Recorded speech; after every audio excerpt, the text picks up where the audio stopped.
কে দিল পিরিতের বেড়া লিচুর বাগানে কমলার বাগানে সৈগ কে দিল পিরিতের বেড়া লিচুর বাগানে। এ ভাইছে ভাইছে কি অবস্থা, ভালো আছো ব্রাদার? ভাই আপনি তো পুরাই চেঞ্জ হয়ে গেছেন ভাই, কেমনে কি আগে তো খেত কামারে কাজ করতেন। আরে ভাই অতীত নিয়ে টান দেও কেন ভাইয়া? তুমি একটা চাকরির কথা বলছিলা, চাকরি করবে নাকি? সেনাবাহিনীতে ঢুকাই দিই তোমারে, উচ্চতা তো ভালোই আছে তোমার। ভাই আমি যে উষা আমার তো পুলিশে নেয় না, সেনামিতে ঢুয়ে দিবেন কেমনে কি ভাই? আরে সমস্যা নাই, সেনাবাহিনী আমার কাছে ছোট ভাই।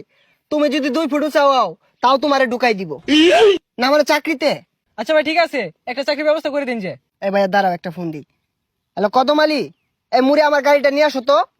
কি কোন ভাই এই সিফার ওটা এত বড় গাড়ি ঢুয়াইতেছেন ঢুকবো? আরে সমস্যা নাই, আসলেই দেখতে পারবা। ভাই এত চেঞ্জ এত টিয়া পয়সা ভাই কেমনে সম্ভব এগুলো ভাই? এই যে ভাই আপনার গাড়ি। ভাই এই গাড়ি চালাতে পারবেন? আরে 12 মাস তো এগুলাই চালাই। এই সরো। দেখছস ভাইয়ের কি চেঞ্জ।